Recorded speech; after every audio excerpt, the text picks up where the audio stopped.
आपके अनुभव में लोग रुकने से क्यों डरते हैं? साथ में ये भी रहती है कि लोग क्या कहेंगे। ये एक इवोल्यूशनरी लॉजिक है। शायद ये प्रेशर भी बहुत है कि कहीं हम रेस से बाहर निकल गए तो हमें नकारा सिद्ध ना कर दिया जाए। अगर आप ऐसे देखिएगा, motion is equal to survival. अगर मैं मोशन में हूँ तो मैं सर्वाइव कर रही हूँ। प्रेशर ये जो है हमेशा आगे बढ़ते रहने का, ये सामाजिक ज्यादा है या आंतरिक भी है कहीं? इस दिमाग को ना ट्रेन करना बहुत जरूरी है। तो मेडिटेट करना, ठहराव लाना एक चीज होती है मैम, लेकिन हर कोई स्पिरिचुअली इतना एलिवेटेड में भी नहीं हो। ये सिर्फ मिलेनियल्स या जेन जी ऐसा कुछ नहीं है, ये हर किसी की परेशानी है। हम लोग सेलिब्रेट ही नहीं कर रहे हैं जो हम अचीव कर रहे हैं। स्पिरिचुअलिटी इसमें बहुत मदद करती है, लोगों को उनका रास्ता आसान बना देती है। आसान मतलब ये नहीं है कि उनके लिए कोई साधन लगा देगी, ऐसा कुछ नहीं है, लेकिन दिमाग को वो इस तरीके से ट्रेन कर देगी कि आप जो भी अचीव कर रहे हो ना उसको एंजॉय कर रहे हो। आज क्या हो गया है विद दिस मॉडर्न लाइफस्टाइल, हमारा गोल ही मल्टी गोल में कन्वर्ट हो चुका है। कोई भी इंसान, इनफैक्ट इस कमरे में हम जितने लोग हैं, एक गोल पे हम रुकते नहीं हैं। एक गोल अचीव करने के बाद हम लोग गोल को माइलस्टोन्स की तरह ट्रीट करने लगे कि एक अचीव कर लिया, नेक्स्ट व्हाट।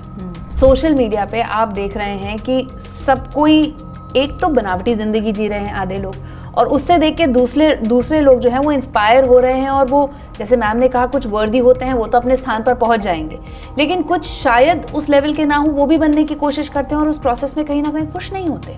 बड़ों को अपनी परेशानियों से भागने में, आई एम सॉरी टू से, मज़ा आ रहा है क्योंकि मैं उसे फेस नहीं करना चाहती। ईजियर वे आउट, या मुझे नहीं जानना है कि क्या हो रहा है मेरी ही लाइफ में। ये जो लगातार आगे बढ़ते रहने की, जैसे आपने कहा बिजी रहने की, स्टिलनेस से दूर भागने की, ये जो हमारी फितरत अब बनती जा रही है, क्या एंग्जाइटी और डिप्रेशन यहीं से उभर रहा है? आपको काम तब तक परेशान नहीं करता है जब तक आप उसे एंजॉय कर रहे हैं। जिस दिन वो आपके लिए मिशन बन जाता है उस दिन वो आपको परेशान करना शुरू करता है। नहीं, आप एक जिस समय आप रुक रहे हैं उस समय का भी एक आप शेड्यूल बनाइए कि मेरे इस ठहराव से क्या मिलने वाला है मुझे। 80% लोग साइलेंट डिप्रेशन से गुजर रहे हैं and they do not even realise it. लगभग दुनिया में करीब 26.5 करोड़ लोग ऐसे हैं जो डिप्रेशन से प्रभावित हैं, अलग अलग डिग्री ऑफ डिप्रेशन। वहाँ है कि हम पर्पस ऑफ लाइफ को इतना इम्पोर्टेंस दे रहे हैं कि हम प्रेजेंस को भूल जा रहे हैं। नमस्कार, मैं हूं नंदिता कुडेशिया। भागदौड़, डेडलाइंस, नोटिफिकेशंस और आगे बढ़ते रहने का दबाव, आज की जिंदगी मानो एक रेस बन चुकी है। रुकना जैसे कमजोरी हो, ठहरना जैसे हार मान लेना। लेकिन क्या आपने कभी सोचा है कि हमें रुकने से इतना डर क्यों लगता है? क्यों एक पल की खामोशी हमें बेचैन कर देती है? क्यों बिना कुछ किए बैठना हमें अपराध बोध से भर देता है? और क्यों हम मान लेते हैं कि अगर हम लगातार भाग नहीं रहे हैं तो पीछे छूट जाएंगे? आज की दुनिया ने हमें सिखाया है कि बिजी होना ही सफलता का प्रमाण है। सोशल मीडिया पर हर कोई कुछ ना कुछ हासिल करता दिखता है, और ऐसे में रुकना हमें असुरक्षित महसूस कराता है, जैसे हम कुछ मिस कर देंगे, जैसे हम पीछे रह जाएंगे। बतरस में हम बात करेंगे उस डर की जो हमें खुद से मिलने नहीं देता है, उस शांति की जो शोर से ज्यादा सिखा सकती है, और उस ठहराव की जो जिंदगी को नई दिशा दे सकती है। क्योंकि शायद सवाल ये नहीं है कि हम क्यों रुक जाते हैं, सवाल ये है कि हम कब से बिना सोचे समझे दौड़ते चले आ रहे हैं। तो आइए आज थोड़ा सा रुकते हैं खुद को समझने के लिए, और बात करने के लिए हमारे साथ दो खास मेहमान हैं। बिलीफ सिस्टम एनालिस्ट और स्पिरिचुअल थिंकर अतुल रामेश्वरा दयाल जी, और साथ ही हमारे साथ प्रेमवदा श्रीवास्तवा जी हैं जो कि एक साइकोलॉजिस्ट हैं। अतुल जी, पहला सवाल मेरा आपसे है, आपके अनुभव में लोग रुकने से क्यों डरते हैं? शायद इस वजह से परेशान रहते हैं कि कहीं वो पीछे ना छूट जाए, कहीं वो रेस से बाहर ना हो जाए। जो लगातार जो जीवन की रफ्तार है, जिसको अचीवमेंट जो वो पाना चाहते हैं, जिस मंजिल को वो पाना चाहते हैं, शायद उसमें कहीं वो पीछे ना छूट जाएं या कहीं अलग ना हो जाएं उससे। और सबसे ज़्यादा चिंता उस चीज़ की भी है, और साथ में ये भी रहती है कि लोग क्या कहेंगे। सामाजिक प्रेशर बहुत है कि भाई ये नकारा सिद्ध कर देते हैं। एक सेकंड में आप किसी के प्रति कोई भी आप जजमेंट दे सकते हैं, लोग दे सकते हैं। तो शायद ये प्रेशर भी बहुत है कि कहीं हम रेस से बाहर निकल गए तो हमें नकारा सिद्ध ना कर दिया जाए। तो आदमी हर प्रेशर को झेलते हुए भी उसमें शामिल रहता है फिर। तो ये डर बहुत रहता है कि हम कहीं रुक ना जाए, कहीं पीछे ना रह जाए इस रफ्तार में। प्रेमावती जी, मनोवैज्ञानिक तौर से अगर मैं आपसे जानना चाहूँ, क्या रुकने का जो ये डर है, स्टिलनेस का जो डर है ज़िंदगी में, चाहे वो करियर में हो चाहे जीवन में हो, क्या ये एक नॉर्मल मनोवैज्ञानिक प्रतिक्रिया है? क्या मतलब हमेशा एक्टिव रहना इस तरह से कंडीशन हो गया है हमारा दिमाग? आज से नहीं, मतलब जब आपने पूछा कि नॉर्मल है या नहीं, बिल्कुल नॉर्मल है। क्योंकि ये जैसा हम लोग पहले भी डिस्कस कर रहे थे, ये एक इवोल्यूशनरी लॉजिक है। अगर आप ऐसे देखिएगा, motion is equal to survival. अगर मैं मोशन में हूँ तो मैं सर्वाइव कर रही हूँ। Stillness is equal to vulnerability. ठीक है, अगर मैं जहाँ रुक गई, जैसे सर ने बहुत अच्छे से बोला कि एक प्रेशर भी है कि अगर मैं रुक गया तो मैं शायद उस लायक नहीं हूँ, या सब लोग क्या कहेंगे का सवाल उठता है। तो अगर जहाँ मैं रुक गई, जहाँ मैंने पॉज ले लिया, वहाँ चीज़ें भी रुक जाएंगी। लोगों के परसेप्शंस बदलने में टाइम नहीं लगेगा, क्योंकि मुझे मोशन में रहना है। और ये हिस्टोरिकली प्रूव किया गया, जो एक्टिव है वही इंसान वर्थफुल है। जो एक्टिव नहीं, वो काम नहीं कर रहा। तो हमारा दिमाग आज से नहीं, ये कोई मॉडर्न लाइफ स्टाइल की देन नहीं है। शुरू से हम लोग इस थॉट प्रोसेस में बिलीव करते हैं कि हमें एक्टिव रहना है। अब आप अपने वर्थ को जिस तरीके से प्रूव करिए। हाँ, प्रेशर के चलते, आज के एरा के चलते चीज़ें बदल रही हैं कि हम ज़्यादा वर्कलोड बढ़ाते जा रहे हैं अपने वर्थ को ज़्यादा अच्छे से प्रूव करने के चक्कर में। लेकिन ये चीज़ थी, शुरू से थी, ये कंडीशनिंग है। तो अब प्रेशर ये जो है हमेशा आगे बढ़ते रहने का, सर आपकी नज़र में ये सामाजिक ज़्यादा है या आंतरिक भी है कहीं कहीं? नहीं, कुछ मतलब समाज का तो है ही है कि लोग क्या कहेंगे। हमें अपने से ज़्यादा लोगों की चिंता ज़्यादा रहती है कि लोग क्या कहेंगे। वो 4 लोग क्या कहेंगे, वो 4 लोग कभी मिलते भी नहीं है फिर जीवन में। वो वो 4 लोग कौन है ये पता भी नहीं चलता। ये सवाल आजकल बहुत कॉमन है, कौन है वो 4 लोग मिलते भी नहीं है। लेकिन क्या है कि आंतरिक भी ये एक सेटिस्फेक्शन का एक लेवल होता है अंदर, मेरे एक संतुष्टि का लेवल होता है कि मैं किस पॉइंट पे जाकर के संतुष्ट होता हूँ। अगर मैं अपने अचीवमेंट से, जो मैं लेकर के चल रहा हूँ, अगर मैं उससे संतुष्ट हूँ और खुश हूँ और अपनी आंतरिक मतलब अंदरूनी रूप से मैं खुश हूँ, तो मैं अपने मतलब जीवन को एक अच्छे तरीके से, एक पॉजिटिव तरीके से, बिना किसी स्ट्रेस के अगर मैं जी रहा हूँ, तो ये एक बहुत अच्छी सुखद स्थिति होती है। लेकिन अगर मैं उस अचीवमेंट में मेरे को स्ट्रेस है और एंग्जाइटी है और मैं परेशान हूँ और मेरे को कोई रास्ता नहीं है या कुछ नहीं है, तो मेरे लिए वो डिफ़िकल्ट है फिर वो स्थिति जो है जीना। सर, आप स्पिरिचुअल थिंकर भी हैं, स्पिरिचुअलिटी के बारे में मोटिवेशनल बातें भी बहुत करते हैं। अभी हम कुछ वक्त पहले बात कर रहे थे, आपने कहा कैसे श्री कृष्ण ने महाभारत के बीच में अर्जुन को बोला कि ठहरो, थोड़ा सोचो। तो हमें कहीं ना कहीं उन चीज़ों को निकालना चाहिए और आज की व्यस्त ज़िंदगी में ये सोचना चाहिए कि टेक्नोलॉजी भी है, घर की जिम्मेदारियां भी हैं, खुद की इच्छाएं भी हैं, लेकिन वहाँ अगर हम 5 मिनट अपने आप को दें तो शायद कुछ बेहतर ही निकल के आएगा, एक बेहतर रास्ता ही निकलेगा। बिल्कुल, आप सही कह रहे हैं कि रिजल्ट बहुत अच्छा आएगा जब आप एक चिंतन करेंगे अपने ऊपर और उसका एनालिसिस निकालेंगे कि मैंने क्या खोया, क्या पाया अपना जीवन में। और अगर उसमें 5 मिनट आप रुक करके अगर आप सोचते हैं उस पर, इस दिमाग को ना ट्रेन करना बहुत ज़रूरी है। ये भागता है और इसकी ट्रेनिंग बहुत ज़रूरी है। जीवन जीने के 2 तरीके हैं, या तो इसको सवारी करने दो या इस पे आप सवार हो जाओ। तो अगर आपको इस पे सवार होना है और अपने अकॉर्डिंगली चलाना है इसको ना, तो आपको ठहरना पड़ेगा, चिंतन करना पड़ेगा, थोड़ा ध्यान भी करना पड़ेगा, थोड़ा मनन भी करना पड़ेगा। तब आप धीरे धीरे करके ट्रेन होंगे। और जो लॉर्ड कृष्णा ने अर्जुन को बोला था कि मैं स्थित प्रज्ञ बनाता हूँ लोगों को, मतलब मैं वो व्यक्ति बना देता हूँ जिस पे ना सुख का असर होता है ना दुख का असर होता है। एक ऐसा व्यक्तित्व निखर करके आता है। तो वो व्यक्तित्व आपका निखर करके आना चाहिए चीज़ों के प्रति या कोई भी अचीवमेंट के प्रति है ना। तो एक ठहराव, वो एक थोड़ा सा अगर आप अपने दिमाग को ट्रेन करेंगे तो वो स्थिति आने लगती है। तो मेडिटेट करना, ठहराव लाना एक चीज़ होती है मैम, लेकिन हर कोई स्पिरिचुअली इतना एलिवेटेड में भी नहीं हो। तो ऐसे टाइम पर जब हम बहुत बिजी हैं अपनी लाइफ जीने में, मैंने ऐसे लाइफ जीने में, जैसा मैंने कहा कि ना सिर्फ करियर, आपके पास परिवार की भी अपेक्षाएं होती हैं, खुद की भी होती हैं, तो आप मैकेनिकल क्लॉक की तरह चल रहे होते हैं। आप कैसे अपने लिए वक्त निकालें? वो कौन सा टाइम होता है, या कैसे अपने दिमाग को ऐसे ट्रेन करें कि मैं 2 मिनट रुक के सोचूं कि ये मुझे खुशी दे रहा है?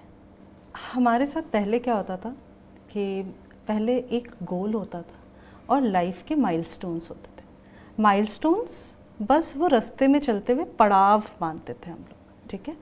आज क्या हो गया है, विद दिस मॉडर्न लाइफस्टाइल हमारा गोल ही मल्टी गोल में कन्वर्ट हो चुका है।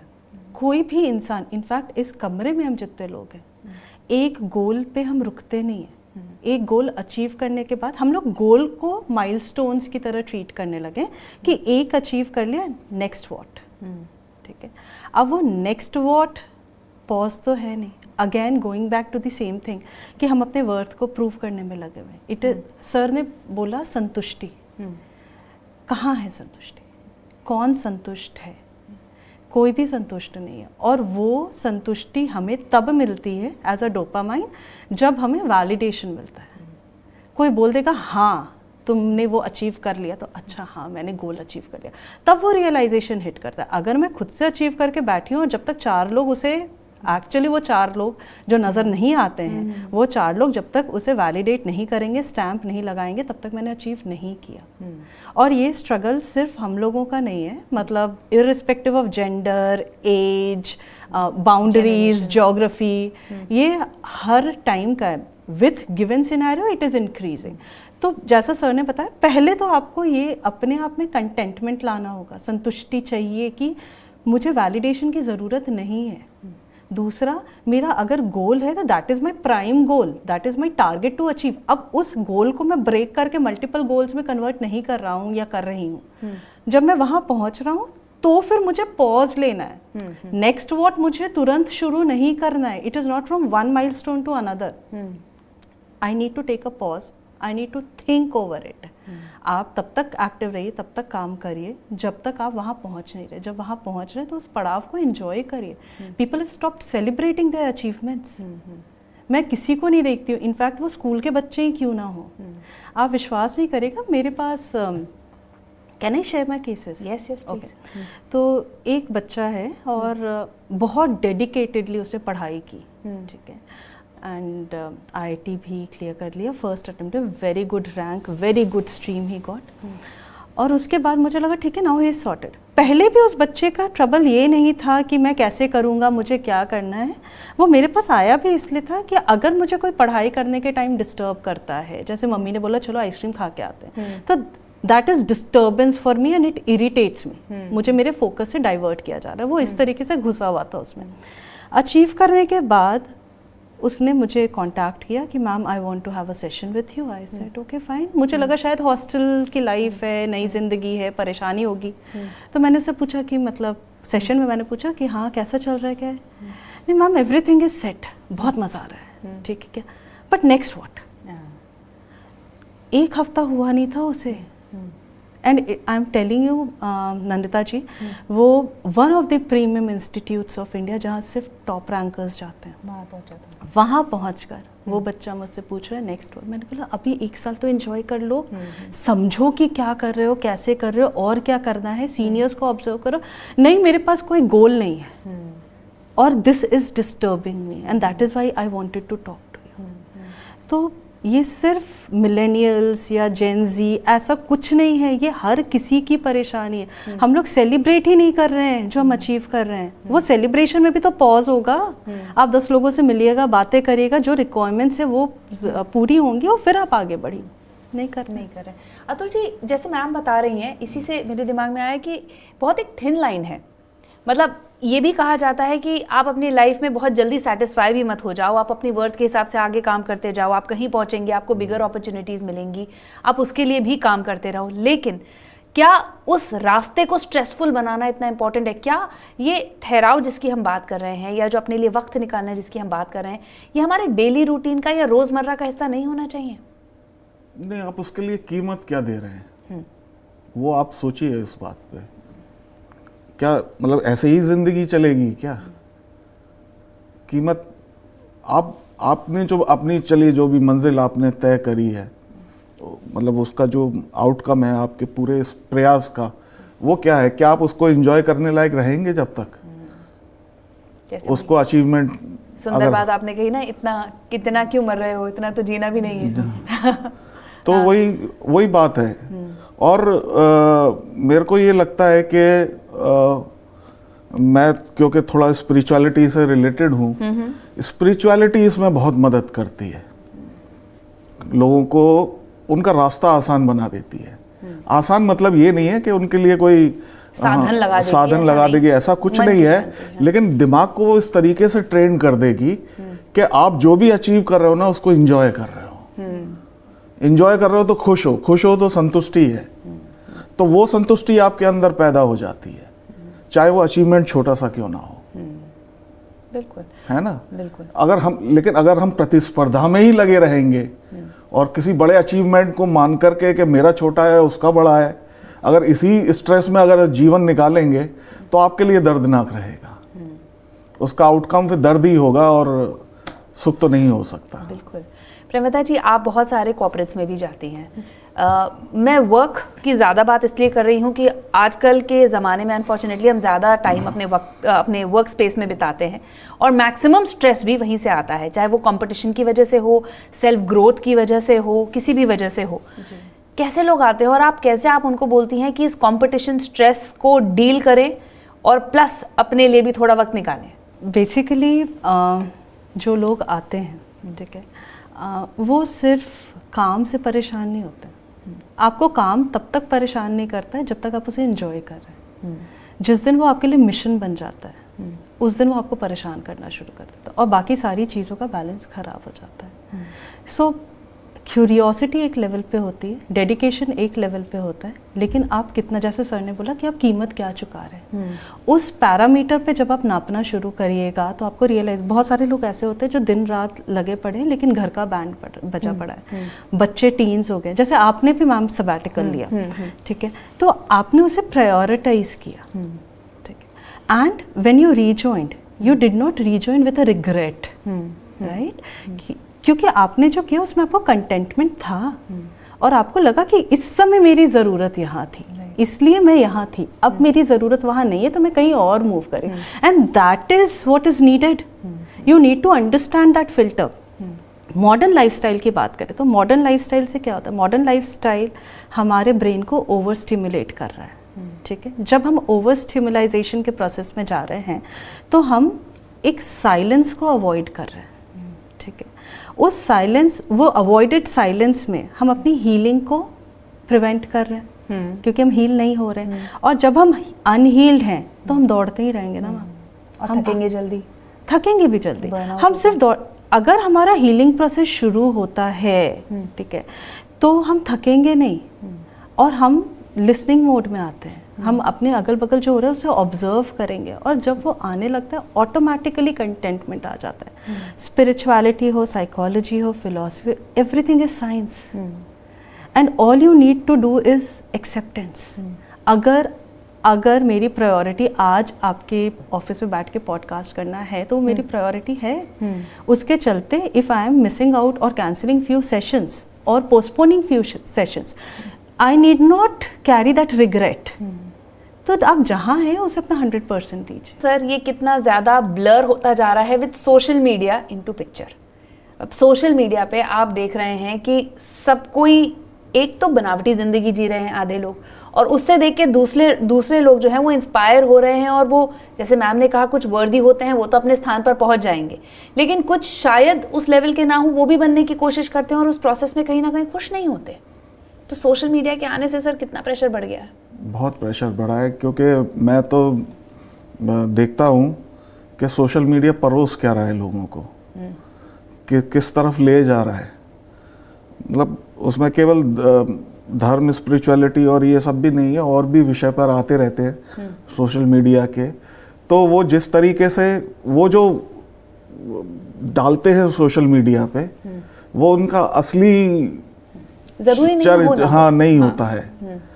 कुछ हो सकते हैं, कुछ बहुत ही जेन्युइन हो और इस तरह का डालें, लेकिन वो जो उस पल को प्रेषित कर रहे हैं उस पर सोशल मीडिया पे डाल करके, और दूसरे के लिए एक उदाहरण बना रहे हैं कि देखो मैं यहाँ इस स्थिति में इतना खुश हूँ, यहाँ पहुँच करके मैं इतना खुश हूँ, और तुम नहीं हो, तुम ये कर रहे हो, तो आप अगले के लिए क्या मतलब आप छोड़ करके जा रहे हैं उस पर। तो आप उन लोगों को क्या बोलेंगे, वो लोग जो देखते हैं और सोचते हैं कि मुझे भी मैच करना है, ऐसे बेहतर होना है, लोग तो कॉन्स्टेंटली ऐसे ही फ्रेम ऑफ माइंड में आते हैं।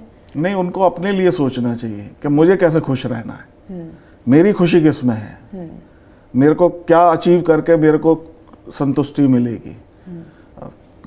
कोई चीज़ परमानेंट तो है नहीं ना, इवन आप खुशी भी परमानेंट नहीं है। लोग अचीवमेंट करते हैं, उसको पाते हैं, क्षणिक मतलब सुख पाते हैं उसका, फिर दोबारा से रेस में शामिल हो जाते हैं। तो ये तो लगातार चलती रहेगी, लेकिन कहीं ना कहीं आपको खुद तय करना पड़ेगा कि मेरा एक सेटिस्फेक्शन का लेवल आ जाना चाहिए। बिल्कुल। अगर मैं अथाह संपत्ति रखकर भी मैं खुश नहीं हूं, तो मेरे किस काम की है वो संपत्ति। बिल्कुल। और अगर मेरे पास कुछ भी नहीं है और एक संतुष्टि है और मैं खुश हूं और मैं उसको एंजॉय कर रहा हूं और एक ब्लिसफुल लाइफ जी रहा हूं उससे, तो मेरे लिए तो वो बहुत बड़ी अचीवमेंट है। जितने लोग इस स्क्रीन एडिक्ट होते हैं, they want to run away from stillness, ठीक है। और वो स्टिलनेस से क्यों घबराहट होती है, आपने देखा होगा बहुत सारे बच्चे जिन्हें फ़ोन की आदत है, अब वो बाहर खेलने नहीं जाते या वीडियो गेम खेलते हैं, वो क्या कहते हैं, मैं बोर हो रहा हूँ। हमारे एरा में बोर होना नॉर्मल था, एंड बोर होने से आपकी क्रिएटिविटी जागती है, because you and up thinking, right. और इन बच्चों के साथ क्या होता है, या बड़े भी हैं जो स्क्रीन एडिक्ट हैं, जैसा सर ने बोला कि आप क्या ले रहे हैं, it is more important what you are taking back home. अब मैं अगर इंस्टा रील्स देख रही हूँ, तो मेरे पास ऐसी रील्स भी आ रही हैं जो मैरिज के ऊपर है, ऐसी रील्स भी आ रही है जो रेसिपी है, ऐसी रील्स भी आ रही हैं जो फैशन की है, ऐसी रील्स भी आ रही है जो टेक्नोलॉजी की है। But what I need to understand that. मुझे वही डेफिनेशन नहीं पता है कि मुझे चाहिए, मुझे अभी रेसिपी बनानी है, नहीं बनानी, फिर भी मैं देख रही हूँ, मेरा खाना बनना लेट हो गया है, but I want to watch कि वो मुर्ग मसलम कैसे बना था, राइट। या मेरा रिलेशन बहुत सही चल रहा है मेरे हस्बैंड के साथ, लेकिन मैंने देख लिया कि उस रील में लिखा है कि जब दिखा रहा है कि जब पति बहुत खुश होते तो उन्हें कुछ पर्पस है। अब मेरा दिमाग उसी में लगा हुआ है कि क्या पर्पस हो सकता है, आज ये चाय क्यों बना रहे हैं, ठीक है। तो you need to understand where you are standing, what you have. If you are mixing that, और if you are confused yourself, अगर आपको यही नहीं पता है कि आपको क्या चाहिए, तो obviously you will end up buying everything. It is as good as जब किराने का दुकान मॉल में कन्वर्ट हुआ, ठीक है। किराने के दुकान में जाके हम राशन लेकर आ जाते थे, मॉल में जाके हम राशन लेने जाएंगे तो हम कपड़े भी खरीदेंगे, चश्मा भी खरीदेंगे, खाना भी खाएंगे, तब आएंगे। It is similar. बट क्या हमें उसकी ज़रूरत है? एग्जैक्टली। तो अगर हम पहले अगर मैं टेक्नोलॉजी मतलब इवोल्यूशन के बाद की भी बात करूँ, पहले तक गूगल सर्च में हम वही ढूंढते थे जो हमें जानना है। अब हम सब ले रहे हैं, हम सब खा रहे हैं और सब पचा भी रहे हैं, तो कन्फ्यूजन है। बड़े ज़्यादा भागते हैं क्योंकि अगर मैं स्टिल हूँ, अगर मैं खाली हूँ, तो मैं वो चीज़ें सोचने पर मजबूर हो जाऊंगी जो सपोजिटली ट्रॉमा नहीं है, लेकिन मुझे ट्रॉमा लगता है।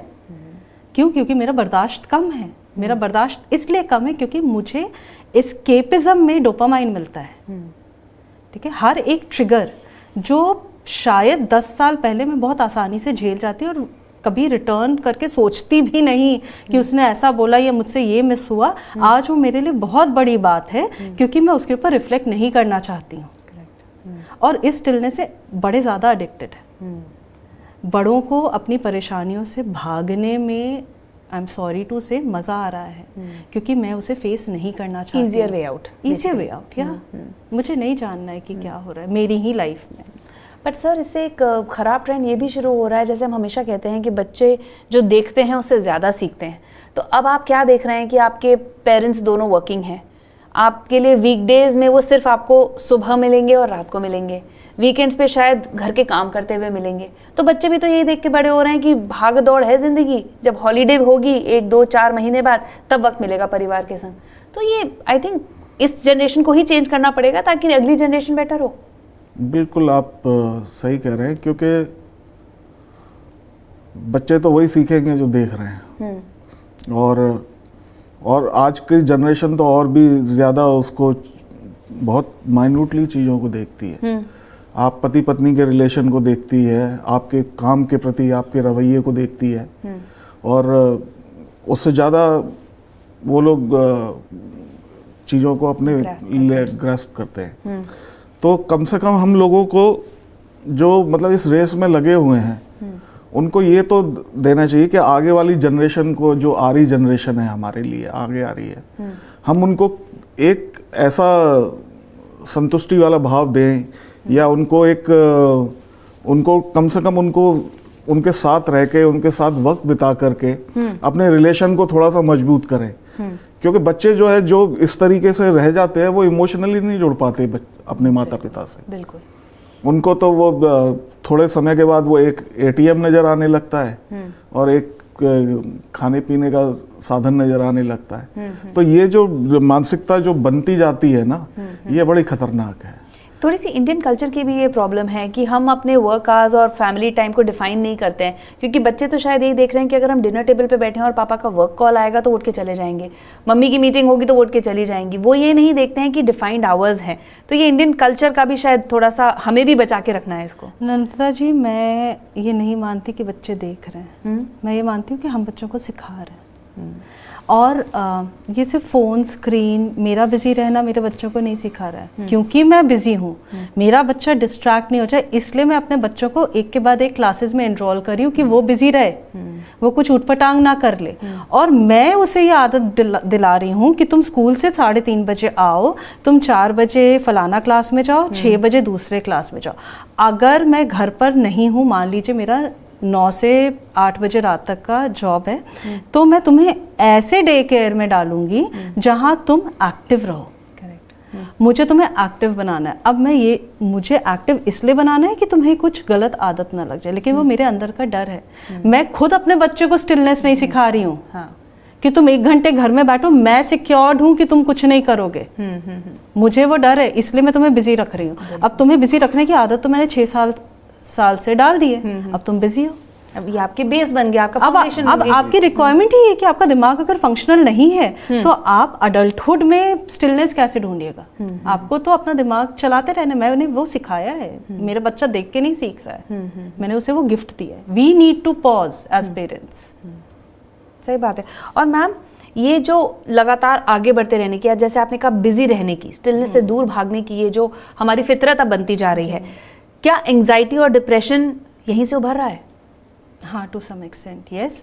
अगर मैं आपको परसेंटेज में बताऊँ तो 80% लोग साइलेंट डिप्रेशन से गुजर रहे हैं, and they do not even realise it. जो लोग कुछ लेवल पे जाकर फिजिकल सिम्टम्स कर रहे हैं, या उनके अगल बगल वाले लोग कह रहे हैं कि तुम डिप्रेस्ड हो, तुम्हें परेशानी है, तुम साइकोलॉजिस्ट के पास जाओ, वो लोग फिर भी रियलाइज़ कर रहे हैं।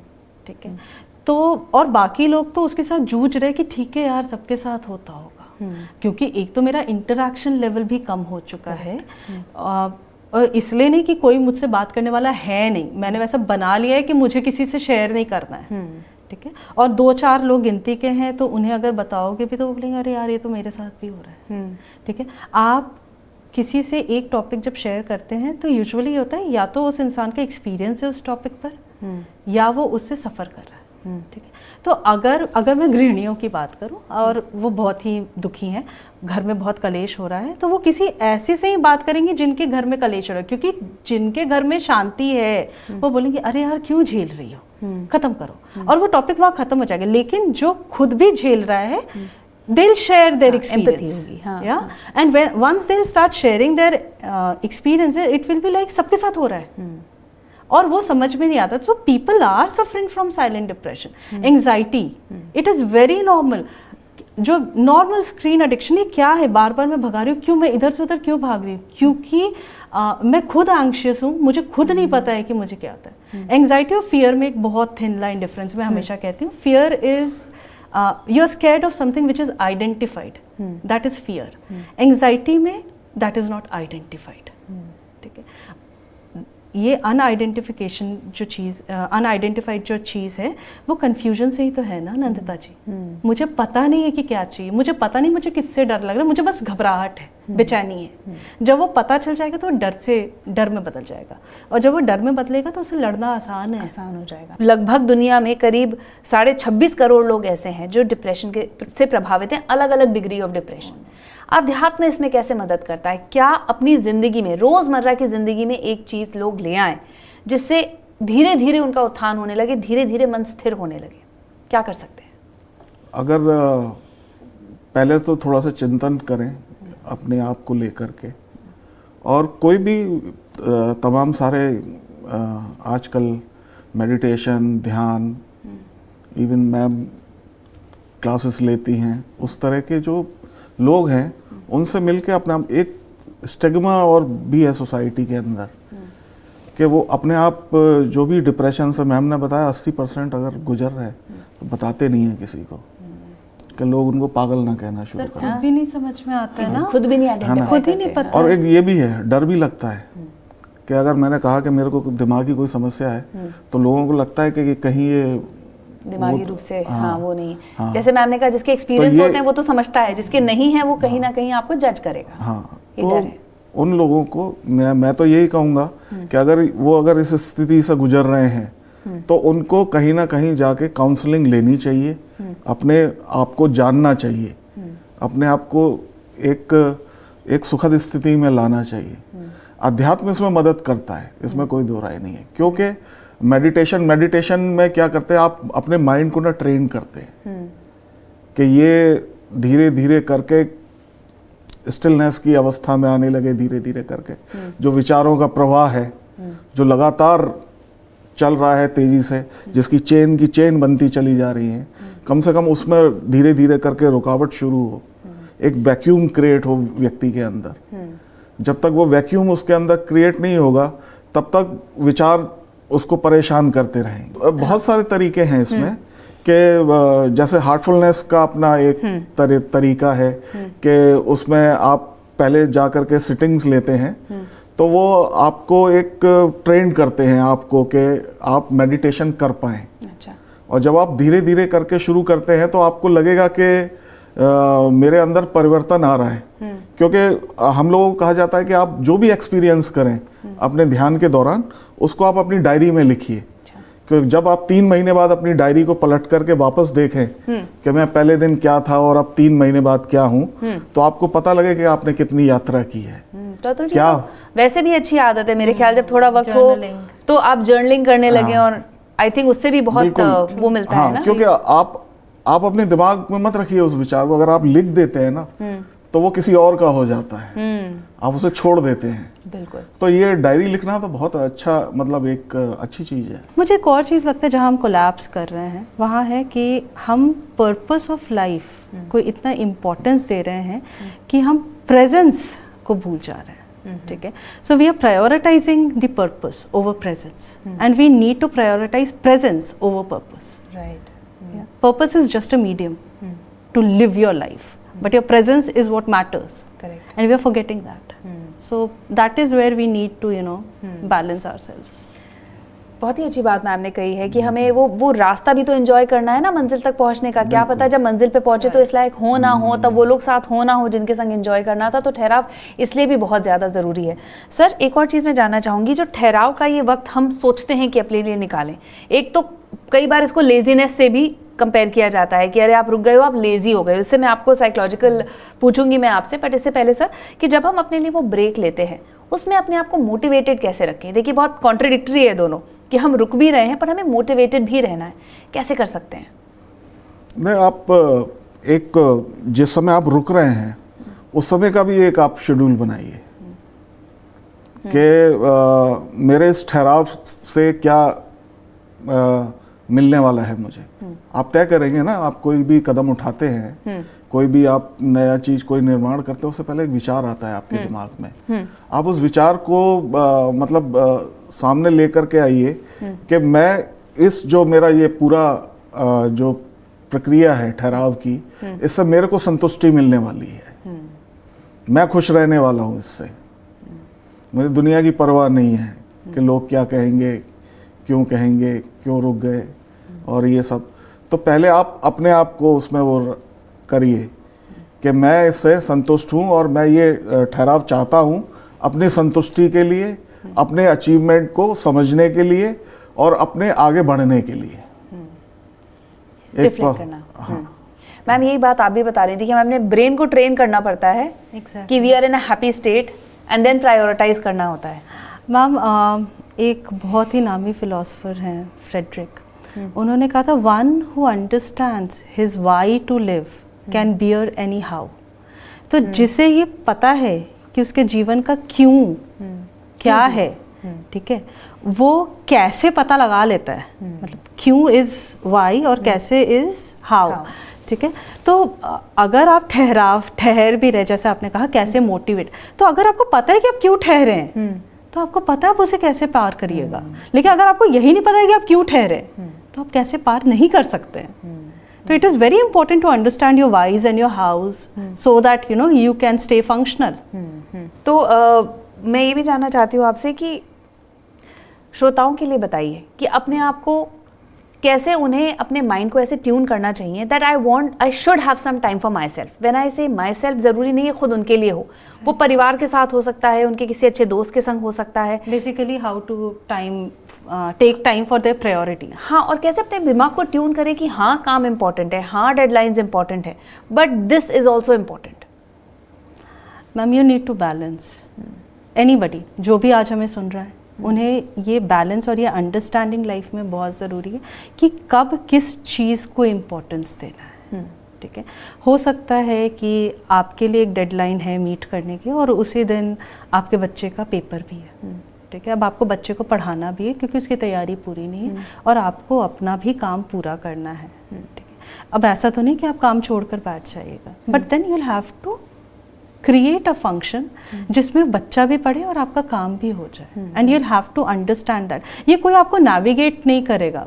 ये कोई उंगली पकड़ के वो सिल्वर स्पून वाली कहानी नहीं है कि कोई आपको ये है फॉर्मूला 1+1=2 और यही फिट होगा, यहाँ यही करो, वैसे नहीं होता है। आपको वो सिस्टम अपने लिए तैयार करना होगा और उसको सोचने के लिए या तो सुबह पहले 2 मिनट सोच के दिन शुरू करें या रात को सोने से पहले 2 मिनट सोच कर दिन खत्म करें। That is the only solution. जो रुकने की कोशिश है उससे डरना भी नहीं चाहिए, और दौड़ने की आदत बहुत अच्छी आदत हमेशा नहीं होती। ये समझने की ज़रूरत है कि रुकना हारना नहीं है, कभी कभी रुकना सांस लेने का नाम है, खुद को सुनने का नाम है और फिर सही दिशा में आगे बढ़ने का साहस भी देता है। याद रखिए, ज़िंदगी कोई रेस नहीं है, रुकने पर आप बाहर नहीं हो जाएंगे। ये एक सफ़र है और हर सफ़र में कुछ ठहराव भी ज़रूरी होते हैं। बहुत बहुत शुक्रिया आज के डिस्कशन में जुड़ने के लिए अतुल जी, और प्रियंवदा जी आपका भी बहुत बहुत शुक्रिया आज का बतरस देखने के लिए।